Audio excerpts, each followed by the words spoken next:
Bonjour à tous, aujourd'hui ça va être le troisième tutoriel. Avant, j'ai utilisé ce site pour créer mon livre qui est disponible sur Amazon et dans lequel j'ai eu vraiment pas mal de ventes.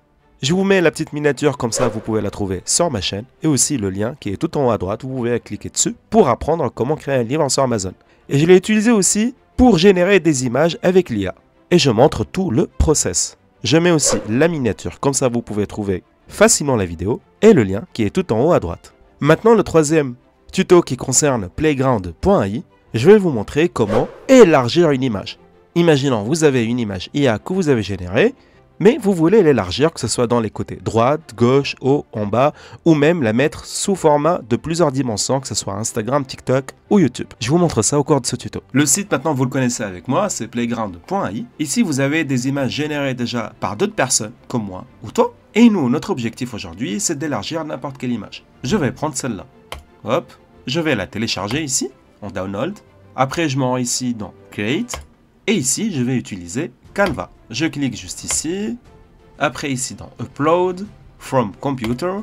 Là, je vais dans l'image que je viens de télécharger. Voilà, je la déplace au plein milieu de mon carré. Voilà. Et maintenant, je déplace l'autre qui est en violet, qui est derrière. Et je la mets par exemple ici au milieu. Pour l'agrandir, pour qu'elle soit sous format miniature YouTube, par exemple. Et je clique sur Output. Et voilà, l'image elle a été agrandie. Si par exemple le résultat ne me plaît pas, je peux encore une fois cliquer ici sur InPaint pour changer le résultat. Mais je vais sélectionner plus cette partie-là. Voilà. Hop, et je clique. Voilà, une partie vient d'être rajoutée. Maintenant, j'ai envie par exemple d'effacer la fusée. Je prends la gomme juste ici et j'efface par exemple la fusée qui est juste là. Après, je clique sur Eraser et comme ça, elle va être enlevée de mon image.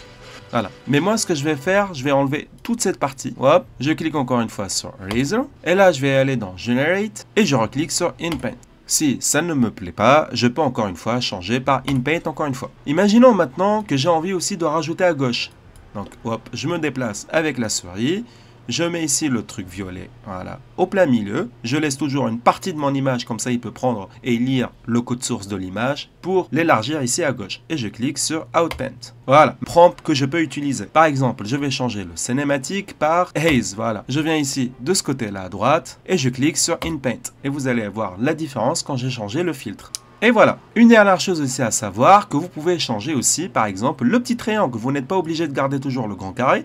Je vais ici le redimensionner, voilà, comme ça. Je vais venir juste ici, voilà, et je clique sur InPaint. Et voilà, ça a été changé. En tenant la touche CTRL appuyée et avec la molette de la souris, je peux avancer ici dans mon image. Hop, comme ça, zoomer et dézoomer. Et pour la télécharger, vous allez venir juste ici. Voilà, et on va cliquer sur File, Save Project, hop, et là, il est téléchargé sous format playground.ai. Et format JPG et PNG, vous cliquez droit sur l'image et vous cliquez sur Download. Et là, vous le téléchargez sous format PNG. Et voilà l'image de base et comment je l'ai transformée en cette image. Maintenant, on va tester avec un simple prompt. Donc, on va revenir ici dans Playground, hop, et ici après dans Community Feed. Je vais sélectionner une image par exemple qui me plaît. Allez, celle-ci par exemple. Je clique dessus et là, il y a un prompt qui a été utilisé pour créer cette image un peu complexe. On va venir tout en bas et on va cliquer sur Copy Prompt. On va venir ici en ouvrant un nouvel onglet de Playground. Je choisis le filtre que j'ai envie d'utiliser pour mon image, par exemple Mysterious. Et je vais venir dans le prompt, hop, CTRL V. Voilà, le prompt il a été copié. Je vais venir maintenant tout en bas et cliquer sur Generate. Et voilà mon image qui se rapproche un peu avec l'autre image. Mais bien sûr, ici j'ai utilisé un autre filtre. C'est pour ça que les couleurs et l'artiste ne seront pas les mêmes. Je peux venir maintenant ici dans Canva. Et je vais venir ici et je vais cliquer sur CTRL V.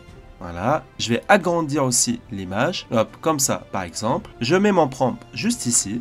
J'utilise le filtre. Cette fois-ci, je ne vais pas utiliser le Mysterious, mais je vais utiliser un autre. Par exemple, le Avi Chroma XL. Hop. Et je clique sur Generate. Et voilà, ça a été généré. Maintenant, pour l'agrandir, on va faire la même chose. On va venir par exemple ici au milieu, cliquer sur Outpaint. Parfait. Je peux le faire aussi de l'autre côté. Je me mets toujours au milieu. Comme ça, il peut prendre le fichier source à droite et le transformer à gauche. Et voilà, c'est pas joli. Hop. Et maintenant, je peux la télécharger. Clic droit, Download. Et là, je l'ai en format PNG. C'est pas merveilleux? J'espère que maintenant, vous savez comment faire. Si vous avez vraiment la moindre question, n'hésitez pas sur les commentaires. Et je compte sur vous pour un petit pouce. Merci à vous et au revoir.